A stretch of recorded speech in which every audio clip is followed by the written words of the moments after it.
So first of all, hello everyone. Good morning, and brilliant to be a part of this. I hear that 1,500 people from all over the world signed up to this conference, so that's a pretty amazing number. And we're all really happy to be with you. So first of all, just to say thank you so much to our panelists for taking the time out of their day today. I think if that's okay, we'll just start off with a quick introduction. So first of all, starting with you, Jamie. Jamie, you're a seasoned exec from joining us from the US, but you have offices all over the world, obviously. You've represented lots of different companies and been exposed to lots of different crises in many geographies and many industries. But if you could just tell us a bit more about your background, that'd be great. Sure, thank you. And hi, everybody. Nice to be on the same panel with you.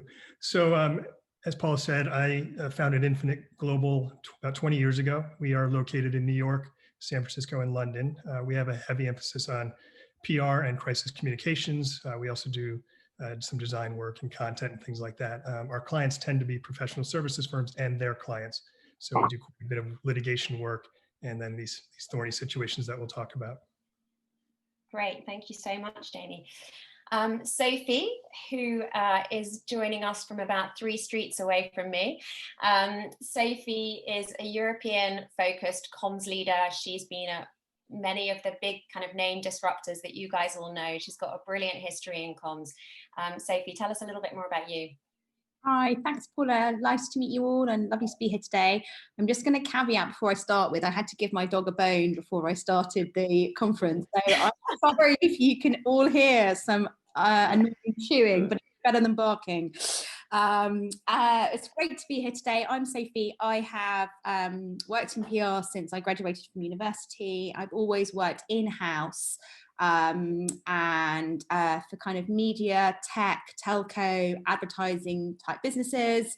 What I love about being in PR is that I kind of think I've got quite an intuitive sense for it, and it allows me to kind of be at the top of the organization, understanding what that organization is trying to achieve and trying to deliver, and then like figuring out what the communication strategy needs to be against what the business is trying to do. And so I've always tried to kind of get under the skin of the businesses I've worked in and think about their reputation from a consumer and a B2B perspective. And I've been very lucky with the organizations I've worked with. And I've been really lucky with the experiences I've had, and I'm really looking forward to kind of talking a bit more about it with you all today. Thanks so much, Sophie. And just so that everybody on the call knows, when Sophie talks about, the variety of organizations she's worked with, that includes organizations like eBay, like Facebook, taking it through IPO, like King, which owns Candy Crush. And she's now obviously European Comms Director for TikTok. So I think this is going to be some really good insights we're going to be able to get from Sophie. So thanks so much for joining us. And last but not least, Frank Tramble, who is our resident higher ed expert, who we could not do without. Thank you so much, Frank, for joining us. You have been at some of the most well-known US higher education institutions, and I know that you're currently Chief Comms for Howard University in Washington. But tell us a little bit more about your background, Frank. Yes, of course, and thank you for having me on the panel. So I've been in various strategic communication roles throughout my career, beginning with Michigan State University, Georgetown University, and of course now, as you said, Paula, at Howard University.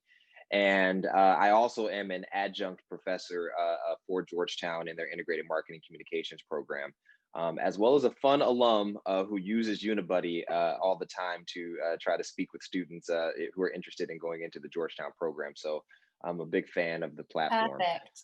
Yeah, but in general, the way that the niche in my career, especially in higher education, where I've gone around, is specifically going to teams that have yet to fully build out their strategic communications and really have reactive programs that that I'm able to position and create integrated marketing strategies that then are able to really create the pathways for effective crisis communications, as well as just strategic communications overall.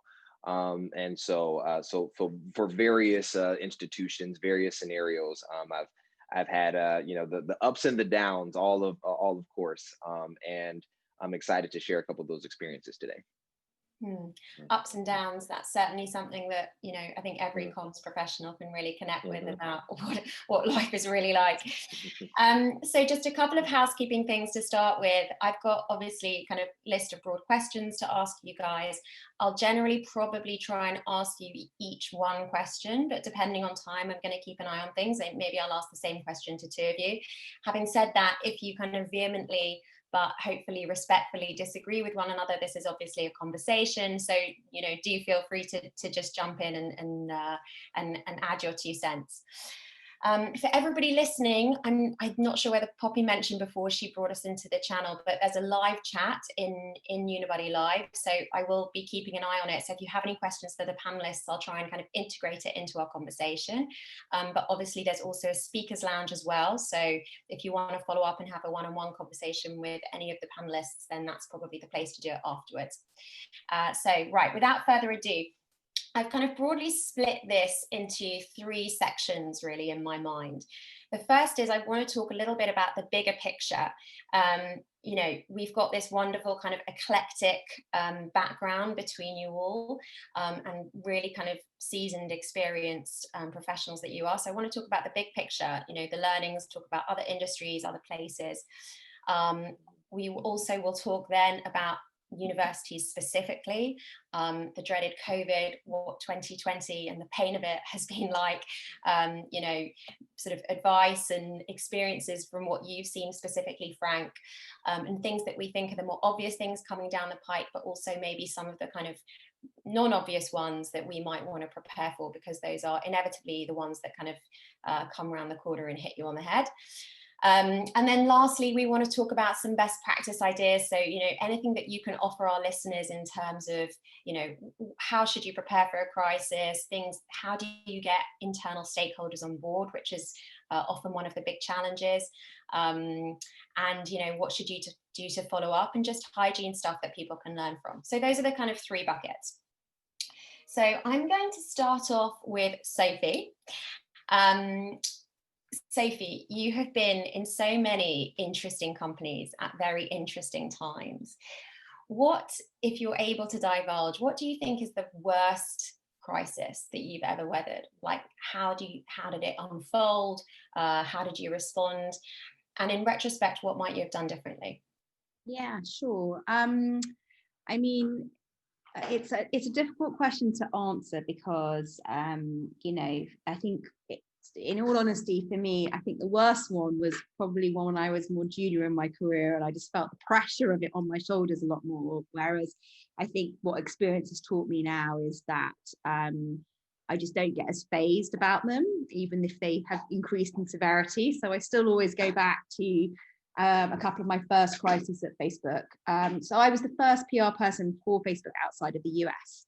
And for a lot of the time, I joined Facebook in 2009, and there were less than 500 people that worked at Facebook at that point. And when I left, there were over 40,000 people.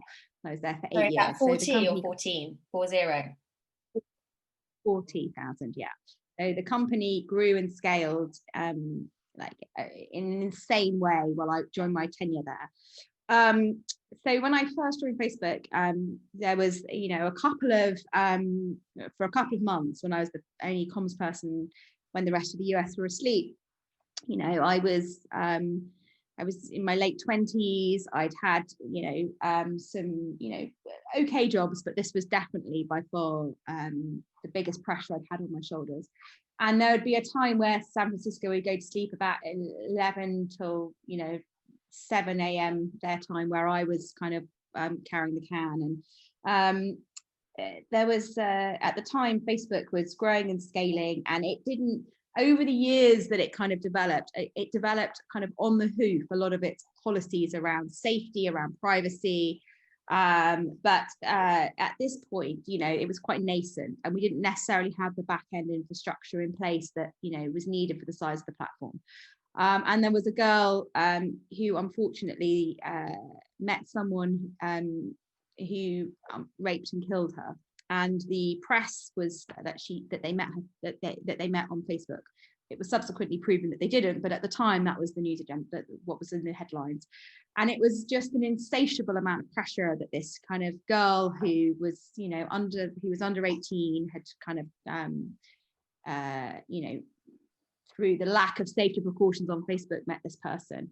And at that point, you know, we had, there's those people that don't live in the UK, there's a BBC radio program called the Today program. It kind of sets the news agenda for the day. And the head of the police in the main interview of the day went on the radio and said that Facebook, if they'd had his safety mechanisms, this girl would still be alive.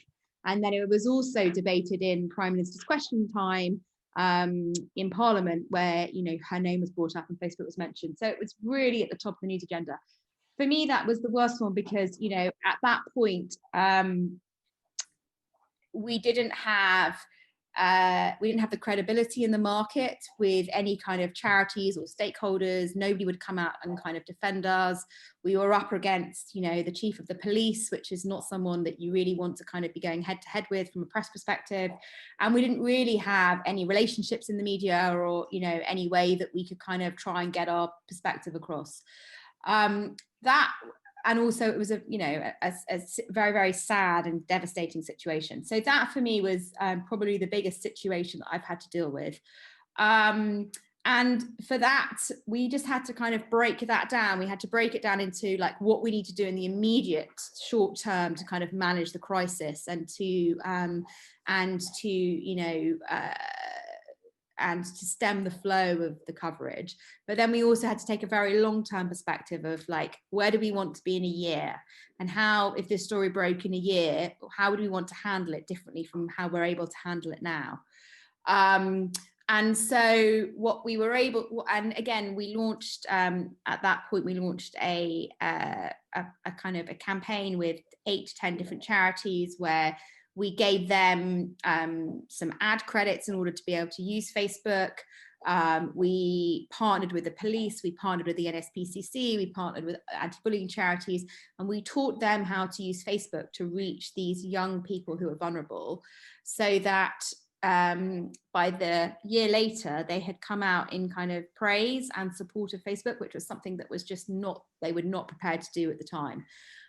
So I think when you're dealing with crisis, you might be able to have a short-term, you might need to have a short-term plan, but you also might need to have a long-term plan. And those two things can often run concurrently. But it was a really big lesson for me in just, you know, the difference between being able to mitigate a story in the immediate term, and then what you need to do to build your corporate reputation over the long term. That's great. That's you know, sounds like a really kind of heart in mouth experience to have to deal with, probably not like that far along your career. And, you know, it really resonates with me, as I'm sure it does with Jamie and Frank as well, kind of taking that sort of short term, like literally hour to hour view of dealing with the coverage, dealing with the journalist questions that are often kind of literally piling up with a member of your team or with the agency. And at the same time thinking of like, what's the long-term view? So I think that's really kind of helpful to think of it in those terms. And I also think what's interesting about that example is, you know, you said that, you know, Facebook started to partner with charities and understand actually how to use the platform to protect young people and protect vulnerable people. And I do think that that's a kind of common theme that I see with crisis work is, you know, you've just got to always think about your stakeholder. You've got to think, who is this about? You know, is it about the students for higher ed? Is it about, you know, the Facebook users or the young people? And what you did was you solved it by, you know, going out there and doing something that would ultimately benefit and protect young people. So that's a really, really interesting example. Thank you. So now my next question actually is to Jamie. I'm sure that I could ask you the same question around the worst storm that you've weathered, and you probably have some other kind of nightmare scenario to share with us. But just to keep things moving, I wanted, you know, we've looked at over the last, let's say, 6 months, or maybe longer, God, I don't know how long it's been. We've looked at pretty much every company, every industry, every government dealing with the crisis that is COVID. Now, you've probably got a lot of examples to kind of draw from, but if you could say, maybe think of kind of one example or one company or one government that kind of really could have done something much, much better, what might that be? Yeah, you make a good point. I think there are probably more examples of what not to do than what to do, which is really strange if you think about it, because the elements of dealing with a crisis are not that complex. A lot of it's just in the execution, right? And so the example I'll give, and we made it 15 minutes basically without talking about Trump, but I'll take it from a non-political angle. Well done. Thanks for saving us. 17 minutes in. We There we need go. to bring up. I mean, if you look at how the White House handled his positive test, that was pretty much, I would say, botched. And the reason is that, one, you want to have a clear set of understanding of the facts. Two, you want to have one person speaking for you, and you have to think about your audiences and the multiple audiences that exist, particularly for a university. That's a lot tougher because there are so many. But in this case, they didn't have a command of the facts. There was a shifting timeline. They lost trust immediately. They had multiple people speaking, and so there was no clear understanding of who was in charge. So from that perspective, it really was botched. And also, I think they tended to focus on one audience, which was his base, instead of thinking about all the different audiences that care about this, which is, includes the rest of the country. So from that perspective, it really was an example of what not to do. And I'm sure Frank can tell you this, when you think about the university's audiences, there are so many, right? You've got a very passionate group of people that care about the ongoing affairs of a school. So you have to think about all those different audiences. And I think looking at Trump is a great example of how not to handle something. Yes, in general. In general. But yes, I think that's I remember looking at all the kind of coverage coming through in the UK when Trump was ill. I was just thinking, this is just terrible. But you made some really good points about the specifics of what they kind of screwed up. Now, to be fair to the folks who advise Trump, they've got the toughest client in the world, because when you don't know what your spokesperson is going to say, then you're really in trouble. I mean, I can really connect with that, to be honest, Jamie. I spent many years as chief comms for Dow Jones and the Wall Street Journal. And, I remember some of my really kind of worst moments and weekends being the ones where I was trying to deal with something and we finally figured out, okay, this is our strategy. The Chinese are hacking the Wall Street Journal. Like, we've got it all like sorted out, and we figured it, we basically figured it all out. And then suddenly Rupert starts tweeting basically something completely contrary. I'm like, oh, no. Yeah. So I agree with you. I think Trump has got, Trump's advisors have got, they've got some specific challenges there. Yeah. So Frank, over to you now. I'm not sure if this is a bit of a tough question actually, but what are some of the sectors that you think the university ecosystem might be able to learn from when it comes to crisis? I mean, there are some sectors, for example, like oil and gas, or, that kind of, I think they have kind of really kind of quite robust systems in place. And they're kind of more agile about thinking about it. Do you think there are any sectors that, or any maybe even companies that you think have set a good example around how to manage some of these crises? Often we can't stop crises, but we can respond to them better.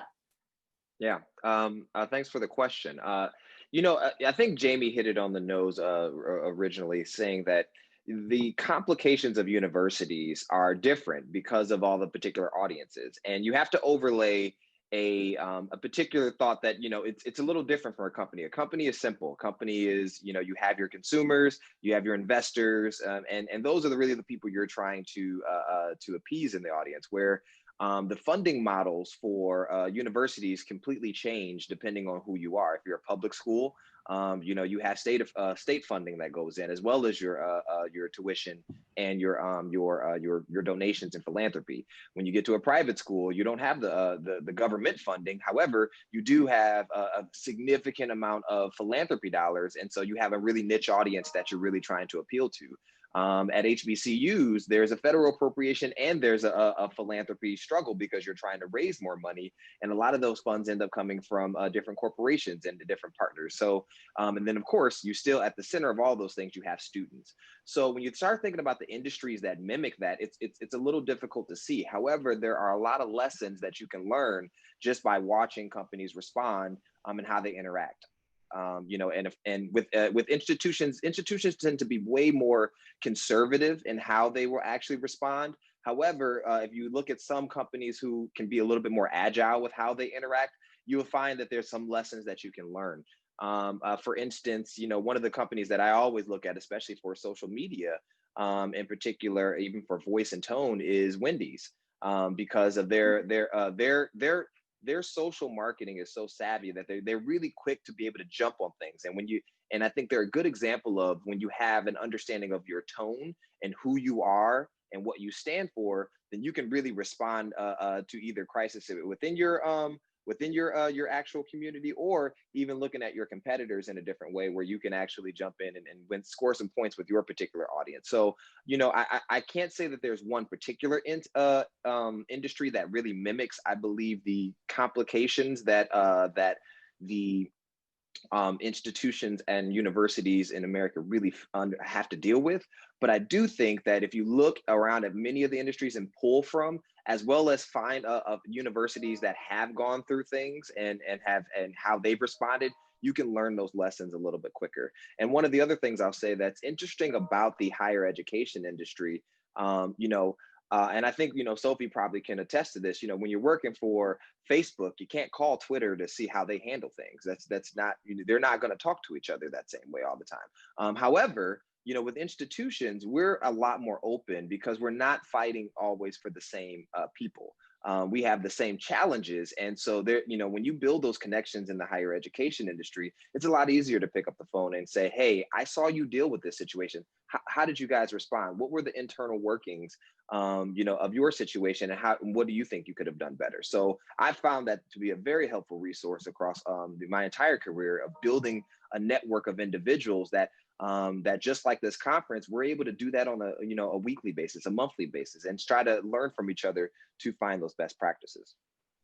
That's a really great response, and actually something that you said really chimed with me around the Wendy's example, which was that they're obviously very agile and their social people are kind of equipped to be able to be highly responsive, etc. And that comes from a very strong set of values. And I think, again, this is something I kind of see you nodding your head, like I think this is one of the things I've seen in different organizations where there's a really strong set of values work that's been done. People know what they stand for. They know, what their positioning is going to be, where they sit in the market, where they sit in the category. Then it just means everybody is just that much more prepared to kind of go out there with the messaging. And there are so many tentacles now to so many different stakeholders, different audiences across your organization, that you kind of need everybody constantly mobilized. So if you've done that work to start with, you're just kind of going to be in a better starting point, right? Mm-hmm. So that's an excellent point. Thank you so much. So my last question now on kind of the bigger picture, and I'm going to move back to you, Sophie, if you don't mind. I think people often see, especially in larger companies, and especially, I'm going to say, more kind of seasoned people that have been through the ranks and haven't necessarily grown up in the age of social. They sort of feel like, I hear people say social is a kind of a pain, or social is like the gasoline on the fire when it comes to a crisis. It sort of makes everything blow up even more. And often like things are kind of started on social. But, as somebody that's lived their lives in all these social media companies, like, how do you think it can be a help versus a hindrance? How do we look at it as a friend versus a foe, especially in these crisis scenarios? Yeah, I mean, it's a good point, and it's it's obviously something that's been levied at me for a long time, and I hear when people say that, but actually I really disagree. I feel like actually what social does is the terms of the dialogue are changing. So for me, I remember when I was a child, and caller ID, it was like we got a box at home which would allow you to see the number that was calling you, and it was like such a big deal. And my parents used to make me put a code in before I dialed anyone so they wouldn't know I was calling them. But now I guarantee you, if anybody takes a phone call and they don't know who's calling them, nobody answers the phone. And so why I give that example is because it shows like how over time like things shift and things change, and that's what we're seeing with social. And I think to see to kind of not embrace social as the dialogue of how people communicate in this age is to kind of really not be able to understand your audiences that you're trying to talk to or that you're trying to reach. And so what I think I would really kind of encourage people to do is like, you know, to familiarize themselves with these products and these platforms, and not feel overwhelmed by them, and try and use them. And you know, nothing, you don't have to be perfect on these platforms, but you do have to figure out like how to use them, and use them all very, very differently. You know, they all have very different sharing models, they have very different audience structures, and so they can be all used for very, very different reasons, to communicate with people in different ways. And in the same way that, you know, you use a trade publication to communicate differently to a broadcast publication, like you'd use Facebook very differently to how you use LinkedIn, and you've got to kind of understand that, you know, the mindset behind them. And then in terms of, you know, pouring fuel on a crisis, you know, again, if I look at the era of kind of people originally being able to tweet about a brand, and then being able to like or comment on photos, and you know, now, you know, I see on TikTok, when you have things like something called a hashtag challenge, people are able to kind of make their own interpretation of a piece of content around a brand, when a brand might not even be on TikTok. Like, these conversations are happening, and if you're not front and center and part of them, then, you know, you're missing out on this dialogue you could be having with lots of consumers. So I really think it's, you know, if you're trying to future-proof your brand or your company, or for the future, you've got to figure out how to communicate with these audiences and in this way. And if you look at, you know, I've done a lot of work with, you know, very, very like tier one celebrity, like A-list celebrities, and the ones that have, you know, started using these platforms are future-proofing themselves for the future. But the ones that have not learned how to use these platforms, you know, are not as relevant, and they're dying out. And that's the same with brands as well. So I would really, you know, really encourage people to think about how they use them, to not feel overwhelmed, to not be worried about them, and to think positively how they can use them as tools for, you know, for their own communications needs. And Paul, I would add, sorry, Paul, yes, go ahead, Jamie. In a crisis, a lot of these tools are really invaluable too. And you've got all these listening tools.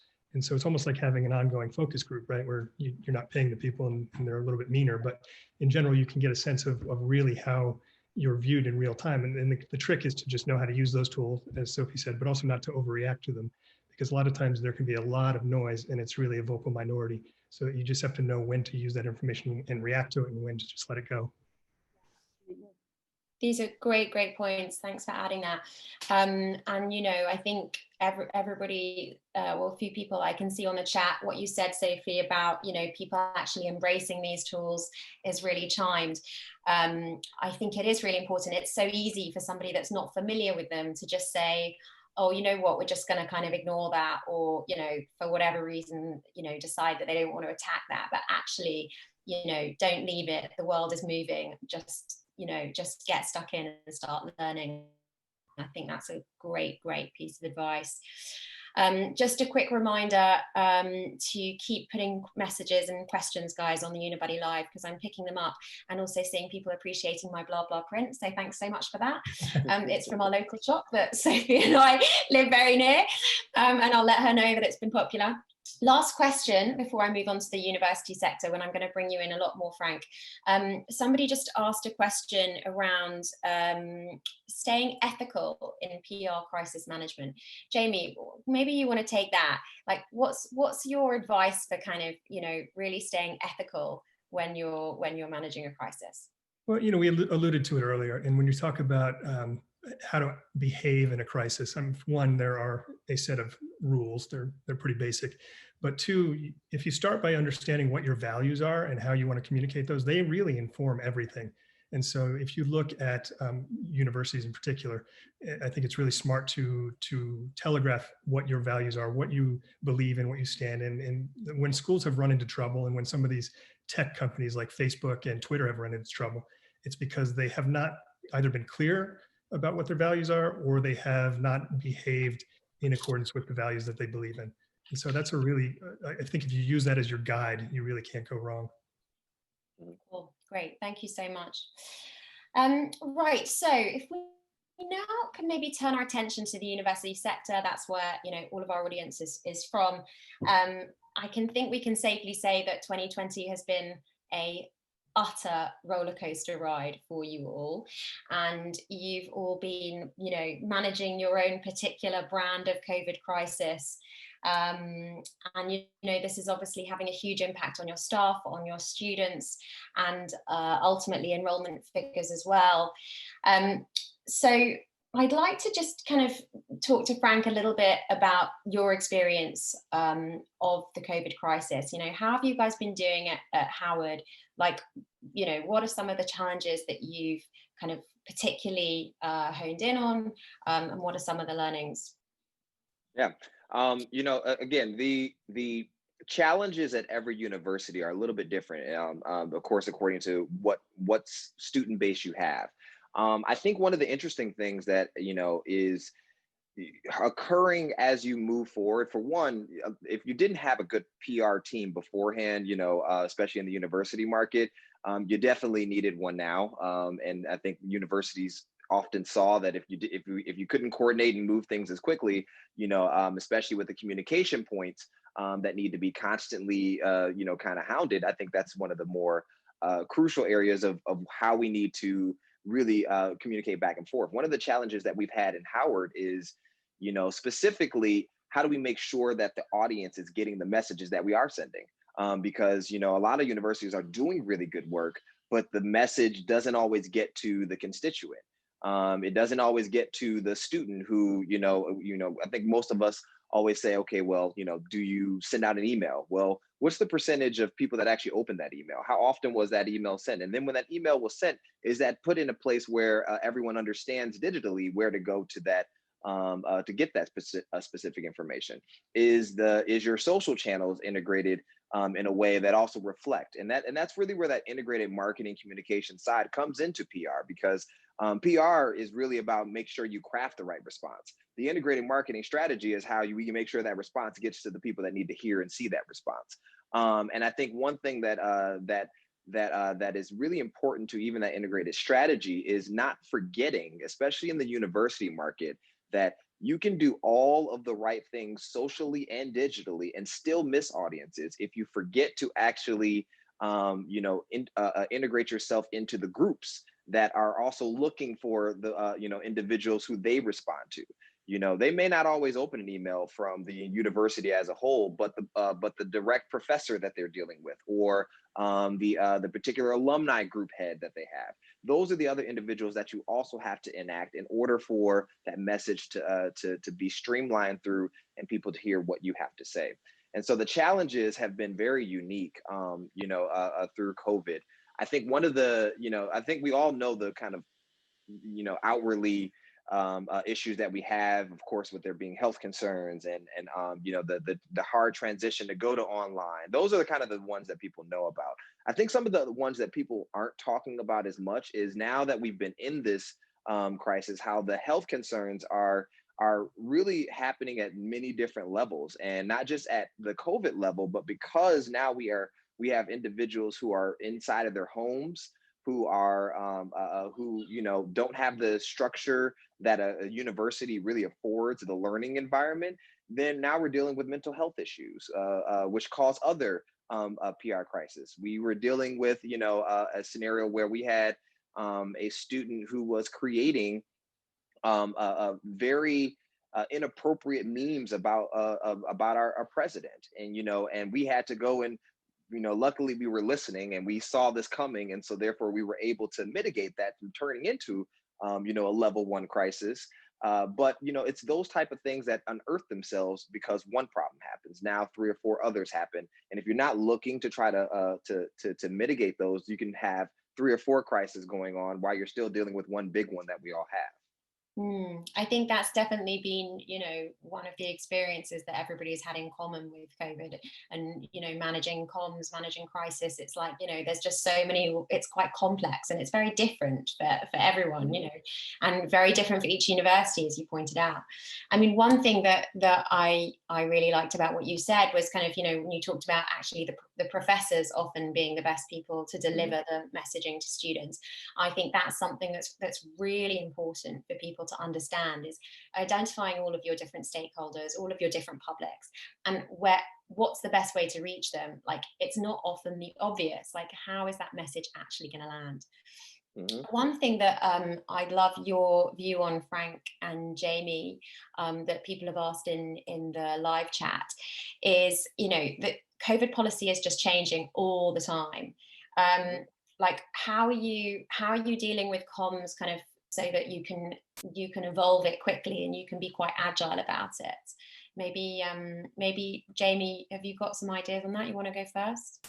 Yeah, I mean, this is a tough one, and I don't envy Frank. He's probably not sleeping very much these days. But what you do have are a lot of other schools to look at and see how they're handling it, what's working, what's not. And I'm sure, as Frank said earlier, there probably is a lot of conversation going on.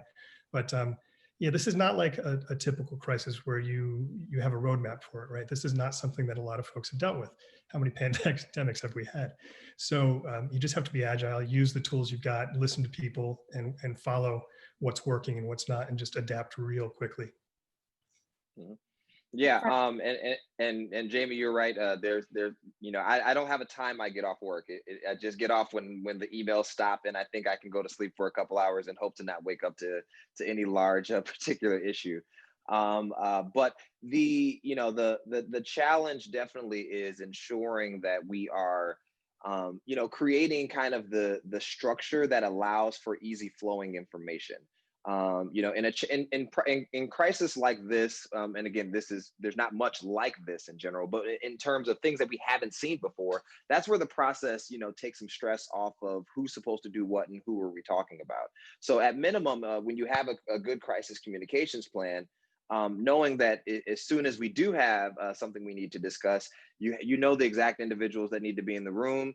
You know the exact type of response that we need to have in terms of, you're going to go through the details, but your crisis response team has to really know what their role is going to be, regardless of whatever the communication is going to happen.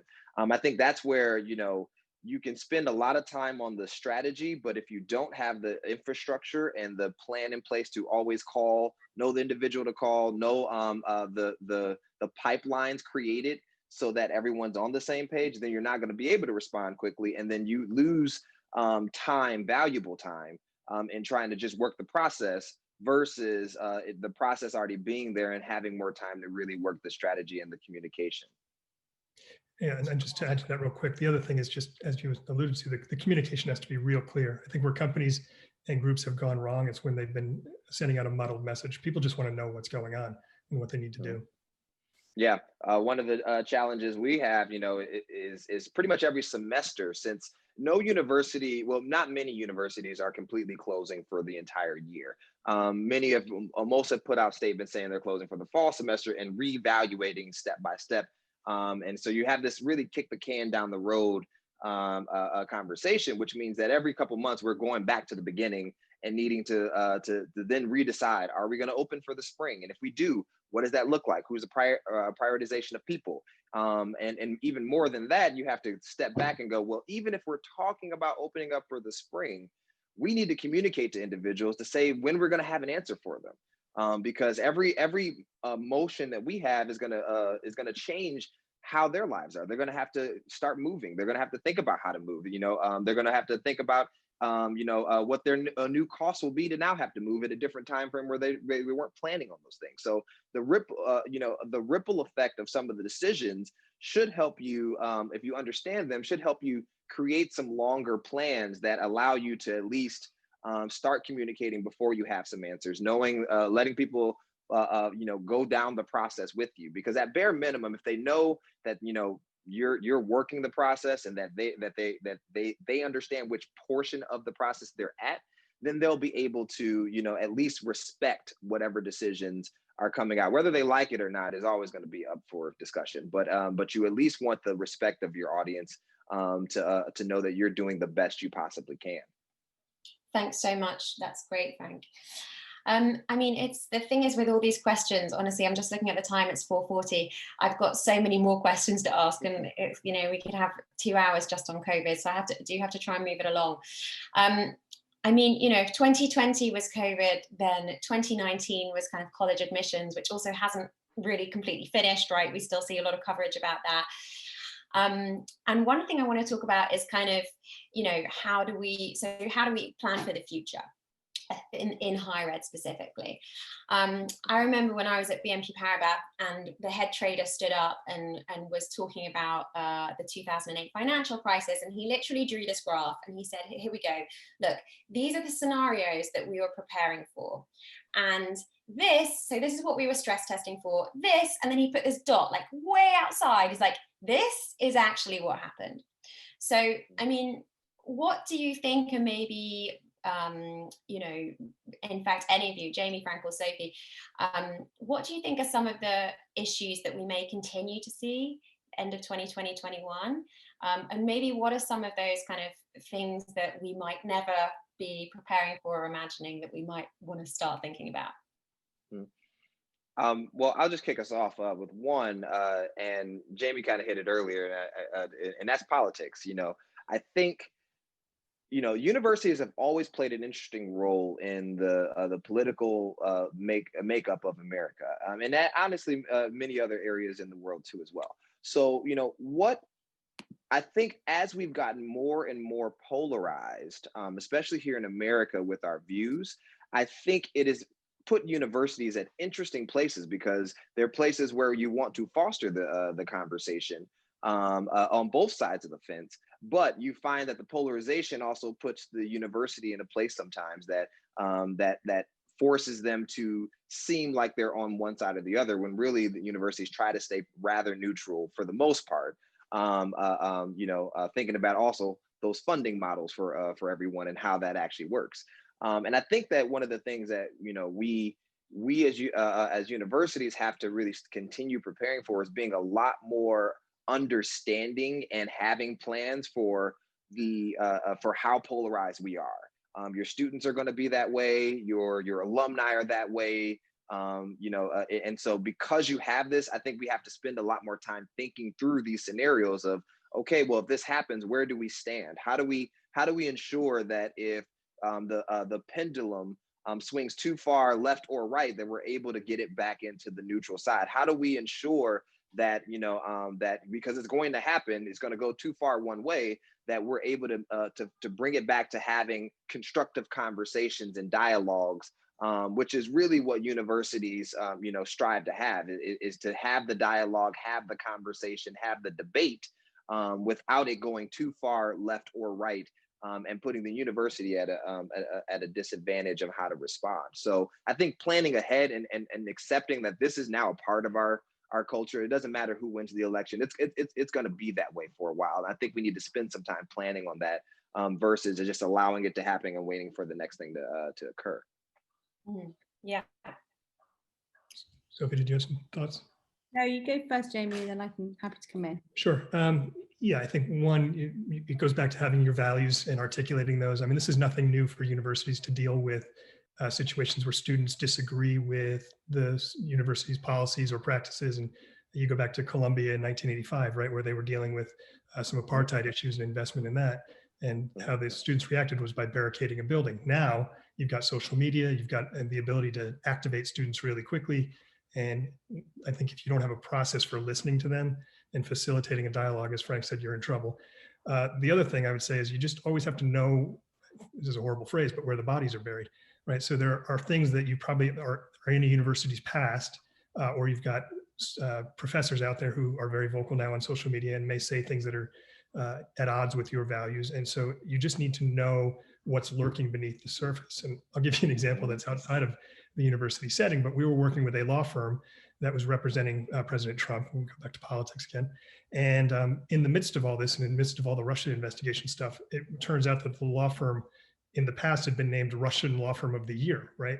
So all of a sudden, who could have seen that coming, right? And so suddenly they had to deal with that. So it's just key to really know where everything sits in your past. And so you have an audit of the things that can come back to bite you later. Those are the unknowns. Great. And if I can actually just follow up on Jamie's, you know, a good example of that is at Georgetown University. We had to deal with, you know, the students protesting the particular Jesuits who we had buildings named after, because there were essentially at the onset of the university, there was a point where the Jesuits that were part of the university owned slaves, and they went into a financial crisis.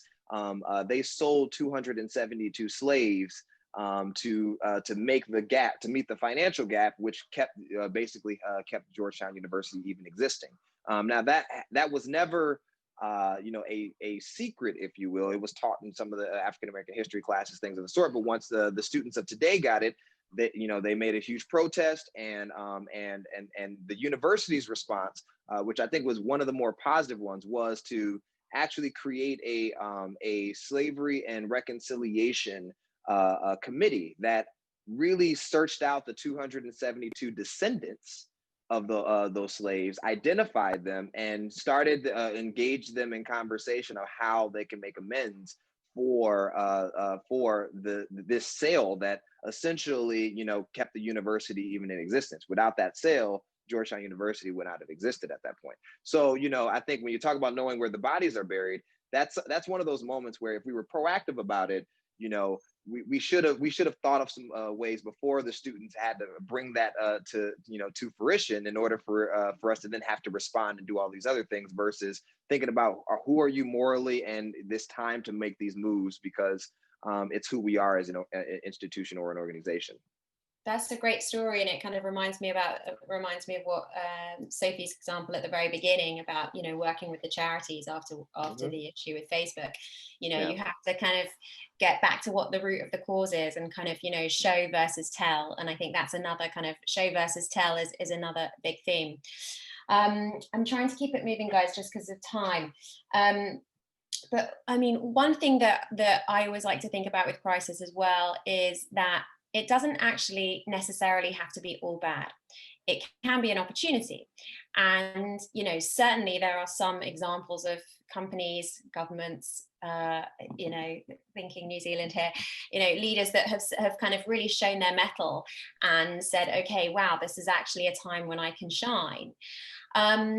Sophie, like, what would you say is like a way that maybe the university sector can kind of think about this, and how can they frame COVID? What might they be thinking about ways that they can actually really kind of, you know, take a stand and make a difference at this point?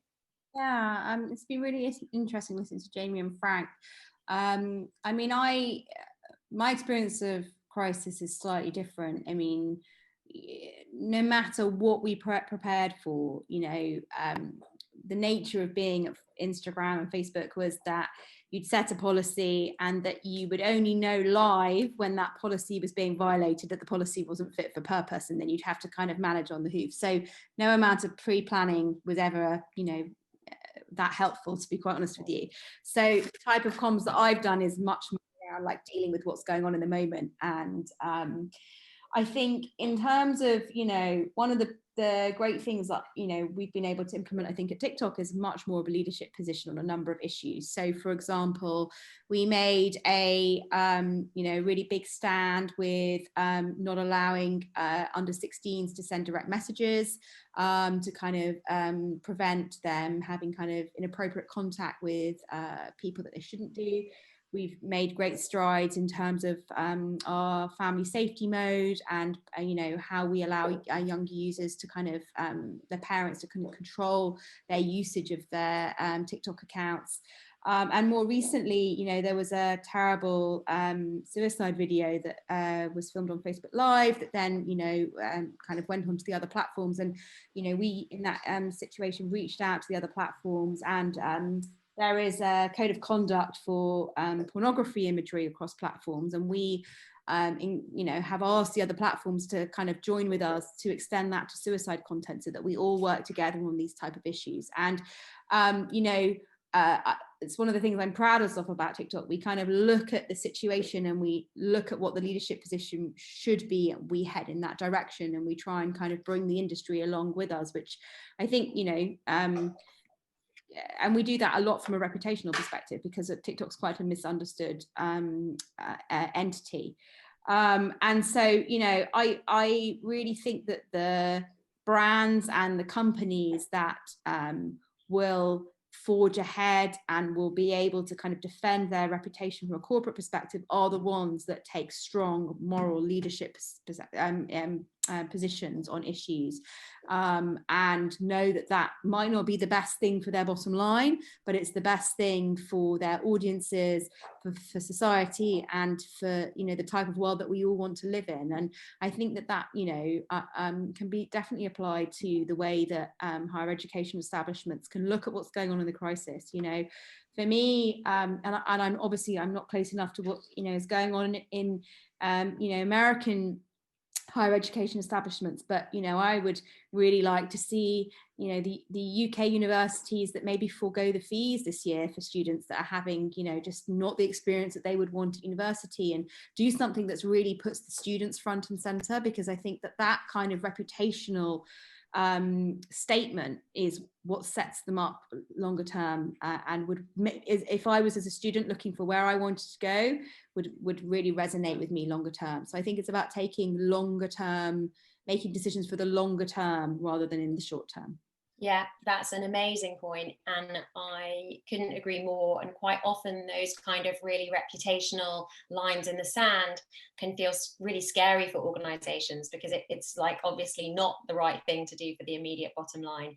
And, you know, we totally understand that higher education is you know, you know, commercial bottom lines are incredibly important now more than ever, but actually if you take some of those stands, does that actually, you know, give you a better bottom line for the next 20 years as students kind of trust you more, want to go to your institution more, etc. So it's really about taking that long-term view.